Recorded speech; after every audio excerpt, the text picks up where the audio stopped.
Welcome to Healthcare IT Today. I'm John Lynn, together with my colleague and friend Colin Hung. The world of technology and healthcare ever changing in new and novel ways, and that's why we love this stuff. So join us as we discuss the latest healthcare and health IT news, meshed together in new ways which help generate ideas and new perspectives. Plus, we'll have a little fun along the way. Today, we're going to be talking about whether patient experience is marketing or tech. And thanks to Sway.Health for sponsoring this episode. Be sure to join us at the Sway.Health Live Marketing Conference happening April 15th to 17th in sunny San Diego. And be sure to follow the show on social media at the hashtag HITSM and our personal accounts at TechGuy and at Colin_Hung. Plus, check out our 18 years of health IT blog content at healthcareittoday.com. Man, are you ready for San Diego, Colin? I am excited for San Diego. It is so sunny there. It's one of my favorite places to go. So yes, I am ready. And it's actually on Coronado Island, even though it's a peninsula. We all call it Coronado Island. And what's amazing is I'm told that every hotel room has a view of the water. So Oh, it's just an amazing place. I cannot wait. I am super excited for it. Truly, I am excited that it's going to be the perfect weather. So, Colin, this topic for this episode is really, I think, queued up for you because you live, eat, breathe, sleep, love. It's your hidden lover is patient experience. You just love everything about it. So let's kick it off. Why don't you kick it off this time and tell us what aspects of patient experience are marketing? Yeah. So thank you. First of all, this is a fun episode for me because it is right up an area that I love talking about. Yeah. So you're right. A patient experience, the marketing side of it is all around how to get that patient attracted to your brand so that they want to come and find out more. That find out more could be finding a doc. It could be just discovering what services and service lines you offer, just finding out where you are so that it's not I'll call it the mechanics of booking an appointment or anything like that. That's another part of patient experience, but it's sort of the upfront stuff. How do they even know to go to you, right? Is it because you've got a 5-star rating on the map, right, on Google? Is it because they saw your billboard while driving? Is it because they saw your ad on TV or whatever it was? That's sort of the patient acquisition side, which is part of the initial experience. And then, of course, there's a lot of marketing that gets added to the experience throughout that patient's journey with you once they decide that they really want to come to you for care. Yeah, I think it's interesting. It kind of reminds me of some recent conversations I've had where people are like, "What do you do?" Right? And I'm like, "Well, I write about healthcare IT and we have a healthcare marketing community." And they're like, "Wait, so like hospitals and health systems have marketing and PR people?" And I'm like, "Yeah." Like they need a lot of them. They're like, "Well, why would they need marketing and PR people?" I'm like, oh man, really?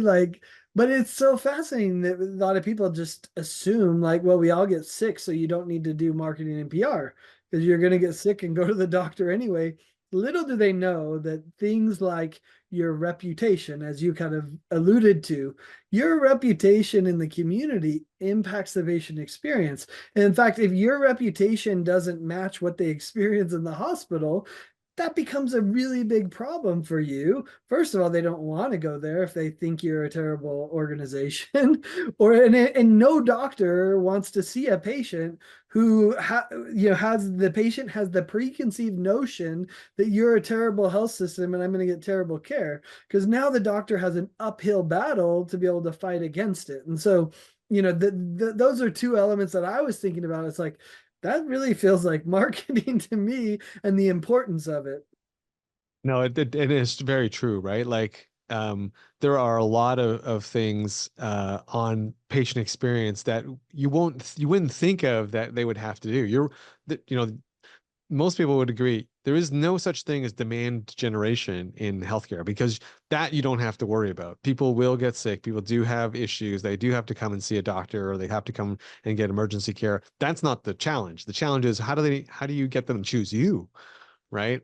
Because there is some choice, not a lot sometimes. You are limited by what payer, what plans, and those kinds of things. But there is an opportunity to choose where you can get care. And I think that is where the marketing side really comes in. And even if you didn't have a choice, the choice is I don't go in at all. Yeah, right? I And was I gonna think say hospitals. that's the biggest competitor. Right, exactly. And so I think hospitals are aware of that and health systems are aware of that. They go, okay, what we're really fighting is maybe not the hospital down the street that's our competitor. It's just if they have no choice, they just may forego it because they go, I don't want to pay the deductible, or maybe they think it's much higher than it really is, right? And they just decide not to come in. They'll forego it, which, obviously it doesn't help the healthcare system, but it also doesn't help that patient if they truly needed that care. So there is an aspect of marketing here, even though everyone needs healthcare at some point.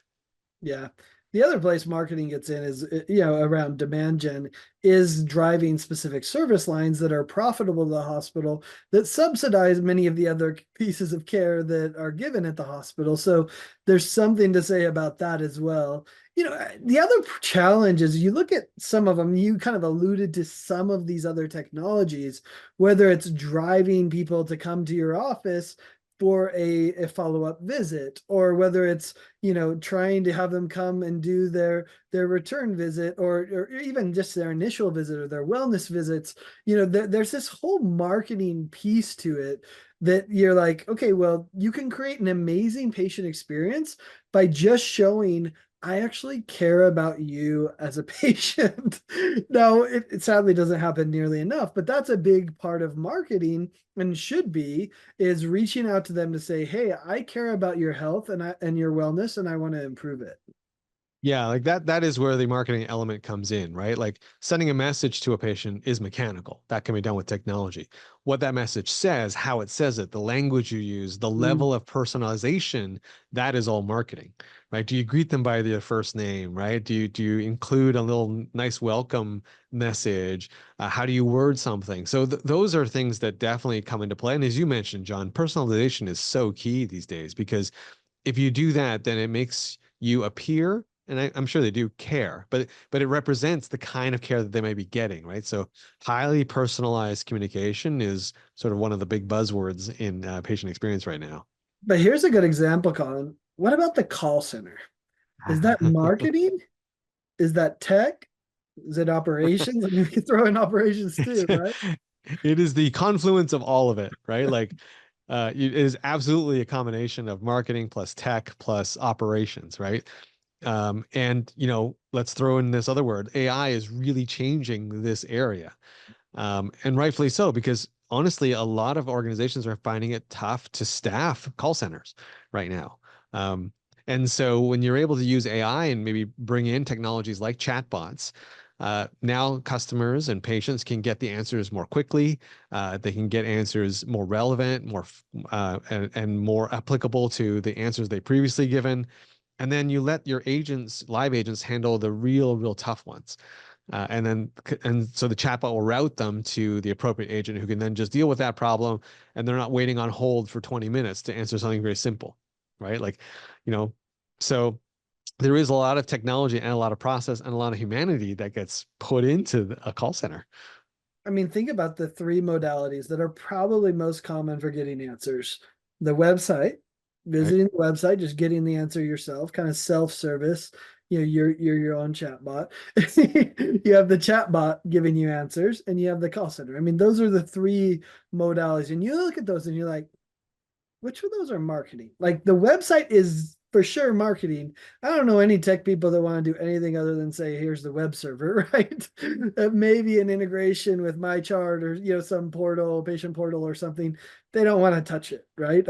I had that happen at a CIO forum. They said, how many of you do the website? And the CIOs are like, well, I saw an email as a patient that we got a new one. It's like they literally had no clue. It's marketing, right? The call center generally falls under marketing too, I think they see it more. But then like the chatbot, man, that's like sitting somewhere in the middle. Like you need some tech chops to be able to do it. But if I'm a clinician, I'm like, what answers are you doing? The CMO cares about that. So this is actually the whole reason for this topic. Yeah. And there are certain aspects of patient experience that are pure tech, right? Like, yeah, and they're mostly on the back end. Like for example, the bill when it comes out, and that's all revenue cycle, right? But how that bill gets delivered, what language is on it, is it actually in plain English? The lab result, how you send that to the portal, and what does it say? Is it just a bunch of gobbledygook numbers? with terms that no patient can understand, or do you have technology that essentially translates it into layman's terms so that they don't freak out and flood your call center going, I don't understand. Is this good or bad if it's 90, right? Like, but there is a technology backbone here that provides the information back to the patient on the tail end of their visit, and all the mechanisms around, like how do they pay, and can they pay online, and how do they book an appointment. That's all technical, right? Like the online appointment booking and all these technology, the texting tools. There is a lot of technology that has to come into play to provide what everyone wants, which is that sort of seamless, frictionless experience for a patient, and frankly for the healthcare system too. Yeah, I've heard it over and over at the HFMAs and RCM conferences that I've gone to, that patients' financial experience has a massive impact on their patient experience, right? So that's a good one. I think the other one that's like purely in the tech right now, and I think it's a bit of a sad situation that marketing's not more involved, and that's all of the value-based care efforts. So whether it's the ACO or whether it's some other value-based care effort that you're doing, when you look at those, they're big communication tools backed by a lot of data. But at the end of the day, what are they really doing? They're doing marketing. They're creating personas out of the data to be able to understand how to market to the persona in a way, and they're going to use the communication tools with the right messaging and to be able to encourage the behaviors that we want to be able to lower the costs as part of a value-based care effort. And yet, I haven't seen any marketing person really get deeply involved in any of these efforts. They've always been a tech tool that kind of goes in and solves it. And to be fair, I don't know many marketers who want to dive into deep analytics around population health to be able to address the, accountable care situation. But, it's interesting that it really is a tech and it's not marketing. And that impacts the patient experience as well, right? Are they proactively cared for, or is it just come to me when you want? That makes a really big difference. Yeah, no, it really does. And you've touched on it there, right? Like there's so much here that it overlaps so many different areas, and sometimes it can get ignored, right? And I think that's one of the challenges, and I'm sure we're going to talk about that. But like you said, like a chatbot falls right in between IT and marketing, and what you're talking about in terms of, I'll call it behavior motivation, right? Like if that falls between operations, clinical side, and marketing, right? Because marketers know how to make people or try to pressure people or influence people to take certain actions. Yet they're not consulted a lot of times when it comes to sending out patient education materials, right? Like to think about how you could engineer these things maybe a little bit differently so that the patient was more likely to take the action you want, to keep their levels down, to go on the diet that you want them to do, right? Like all those things are a form of marketing. So yeah, I mean, I to your point, I think if we had more collaboration, I think it would be better. And it isn't always just to throw some tech at it in order to solve some of these patient experience issues. There's one other that we probably don't think is a patient experience tool, but that's the EHR. Yeah. Like, does any tech have more influence over the patient experience than the EHR? Probably not, right? Like, Yeah. how you Nope. implement that. I mean, even if you just piss off the doctors because you implement it poorly, you're impacting the patient experience because now the doctor's pissed off and can't focus on actually providing the care that they need to. And so, yeah, the EHR is a piece of tech. No doubt Right. there. How integratable it is, how the portal behaves, like all these things are massive influences on overall patient experience. And hey, if you're just tuning in, you're listening to Healthcare IT Today with John Lynn and Colin Hung. Today, we're discussing whether patient experience is marketing or tech or some combination of both. This episode is brought to you by our sister publication, Sway Health. We're happy to announce, as John mentioned off the top, that our Sway Health Live 2025 event will be happening April 15th to 17th in sunny San Diego. Yeah. Head to live.sway.health, that's sway with two A's, .health for more information.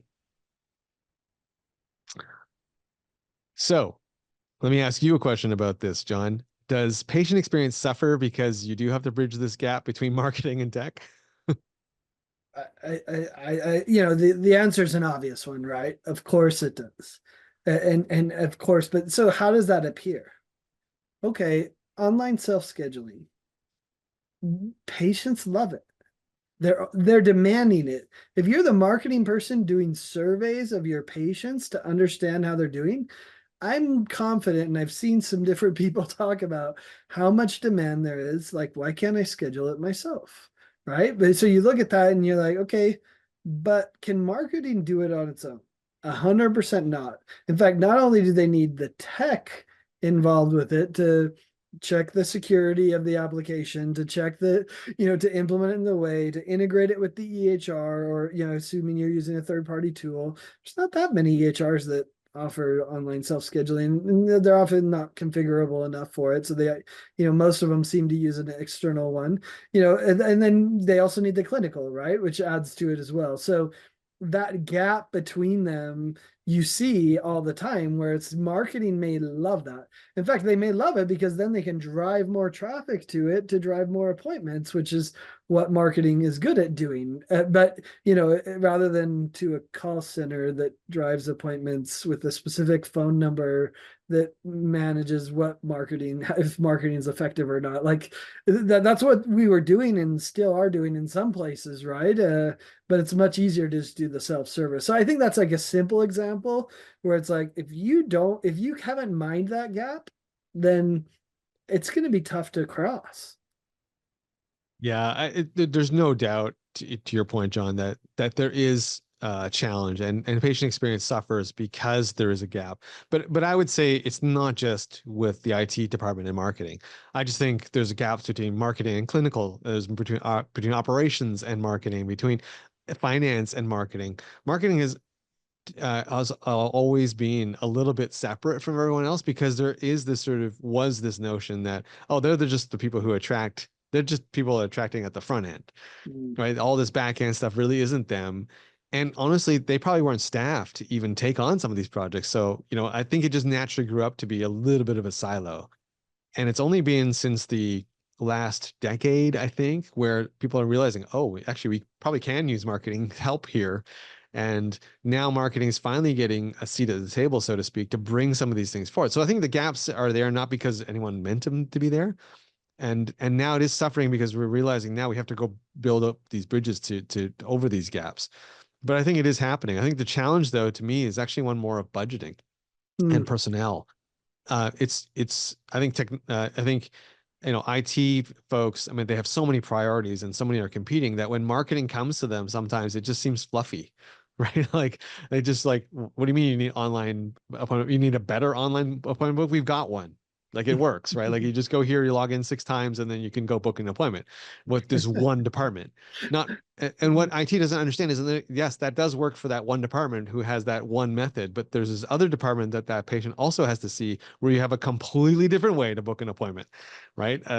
And so you know what marketing's job is to do is to really highlight the problem in terms that IT can understand. Because if you, I think what can be exacerbated is when marketing comes to you and says, "I got a problem," and IT thinks it's like this, when in fact marketing says it's this, and they haven't done their job articulating it. So I've spoken to a lot of people recently who say that's actually their biggest challenge is and biggest way to bridge that gap is to really speak the other language and make sure that you can get the priority so you can address these issues so that patients do end up getting the experience that they really want. Yeah, I would add two other layers to this complication. One is what you said, which is the language gap. And it turns out marketing people do it and tech people do it. And as someone who lives in both worlds a little bit, like it's true. Like tech people, if you start speaking to them and you don't respect the tech terms that they understand, if you use them the wrong way, they can be quite arrogant, right? Like they can be like, no, that you just lose them, right? But the same is true the other direction. When the tech people come and start talking to marketing and they don't know about funnels and SQLs and MQLs and you know driving service line behaviors and click through rates and all, you know, like they lose them too, and then they lose respect for each other, and then it's tough to bridge that gap when there's a loss of respect. So I think that's one challenge, and then layer on top of that the other challenge, which is somewhat to your point of the silos that exist. And I think the reason these silos exist is because IT has a zillion projects to do, 5,000 tickets that everyone submitted that they could work on. So if their question is, do I want to bridge the gap or do I want to work on something else? The answer can be something else. And that's true for marketing as well. If you say, oh, do you want to work on this really hard thing where you're going to have to bring lots of constituents together to solve this problem to make an amazing patient experience, or you could go work on the website and no one will bug you. Like I kind of get where they go, right?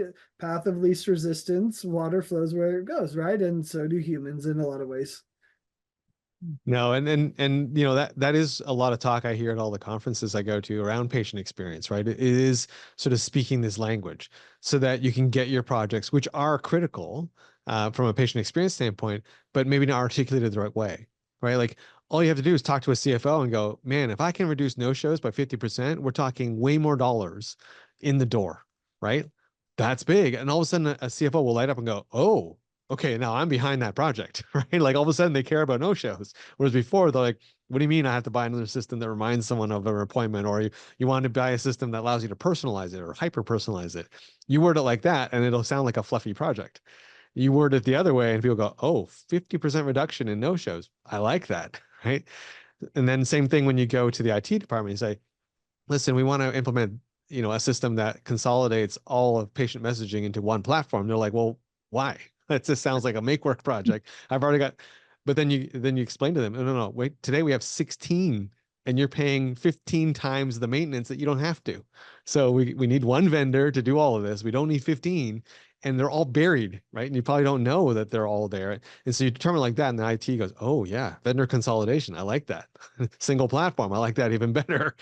So No, it's a great point about being able to speak the strategic language of the leadership, the CFO, the CEO, like that's a big deal. But I think the other thing that's held actually CIOs and CMOs, and I'm talking about chief marketing officer, back from some of this is they didn't have the audience with the C-level. They didn't see it as strategic, and so I think that's changing a bit over time. And we, especially, CIOs are doing that for sure, where they're saying we need to be a strategic part of the organization. I shouldn't just report to the CFO. This is an important part. I think marketing officers can make the same case, and especially when you look at the impact of things like downtime. Guess what? Your CMO becomes really strategic then, because how are you going to communicate about downtime? How are you going to integrate with let the patients know what's happening? So I think that's the other thing is they just never had a voice there in a lot of organizations, but they're trying to now. yeah, and I gotta say there are some vendors out there that are really doing a good job to bridge this gap, and really highlighting this problem and really bringing it to the fore. Like one that I think I've talked about a few times, like eClinicalWorks. They've implemented some really cool AI tech that detects whether or not you are likely as a patient to no show. It's based on past behaviors, but it's also based on the type of patient you are, the profiles you have. And so they're able to say, hey, actually, when you book this appointment, they have a 60% chance of not showing up.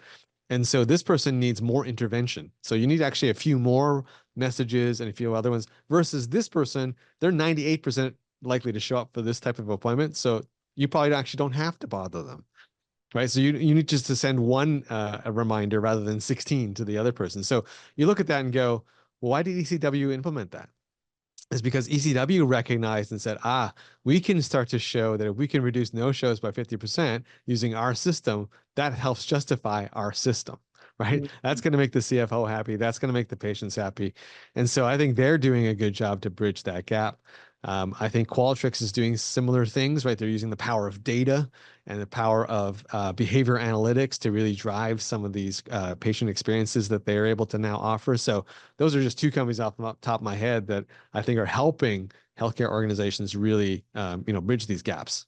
Yeah, I mean, just to carry on the Qualtrics, their integration with Epic and all the work that Epic's doing themselves. I was, I've seen what they've done and the focus more on this kind of CRM idea, which I don't think they've marketed as much as they've just done, but I think they have, right? Where they're like, we need a way to be able to drive behavior and to change the experience for the patient. So, yeah, Epic certainly has done some work there as well.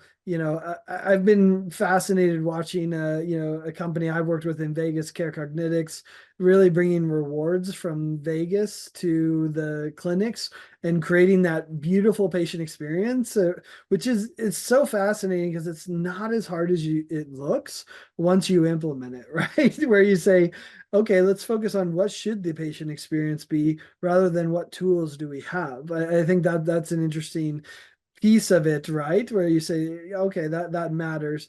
The other one for me, I want to give a shout out to all the interrupt vendors because Mm. that is such a big part of patient experience when it's done right, where the doctor has access to the information in a way that so that they don't have to go and try to find it again and have the patient provide it again. That's a powerful thing. So whether it's SureScripts providing the prescription data or whether it's any of the Commonwealth, eHealth Exchange, all the Civitas organizations that are sharing data across it, they're solving some really big problems that I think are really powerful for the patient to not have to do it again. I mean, even throw in another one there, Interlace Health, that does all the front end forms. Like, what a better patient experience than that clipboard. Like, thank goodness we're getting rid of the clipboard and they're integrating it deeply with the EMR, which I think is the difference. We don't want just a form that goes to a PDF, but Interlace integrates deeply with the EHRs and puts the data in a place where then the doctor doesn't have to ask it again unless it's clinically relevant. They're always going to ask you your allergies. They're going to ask you if it's your right leg, not your left leg, if they're about to, do a surgery, right? Yeah, I mean, those things are done for a clinical reason, but when it's done just out of redundancy because your systems are poorly integrated, that's a bad patient experience. Yeah, and I'll just throw in a couple more very quickly, John, along those lines. I mentioned like Pocket Health, right? Like they help patients, make it easier for patients to gather all of their imagery into one spot, access it really quickly. So it's sort of like a interoperability, but at the patient level side. And then I would say like companies like Artria, like, that are really trying to consolidate all the patient communications into a single platform so that the poor patient who has multiple conditions, seeing multiple departments, isn't getting 14 texts the same day, one from each department saying, remind this, remind that, do this, do that. It would be better if it was all consolidated, and Artria is working on their platform to make that possible. And the last one I got to shout out to, of course, companies like Press Ganey, that are actually doing some real experience work now and really diving into that data, doing sentiment analysis and all these sophisticated things, really to try and point out where there might be opportunities to improve the overall experience. So yeah, quite a fun space. And thank you for diving into this topic with me today, John. Yeah, I like it too.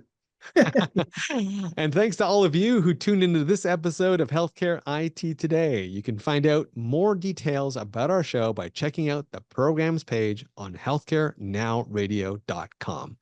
And please share your voice and engage with the community at healthcareitttoday.com and on social media using the hashtag HITSM. I'm Colin Hung with my friend and health IT collaborator, John Lynn. Thanks for listening. Have a great week.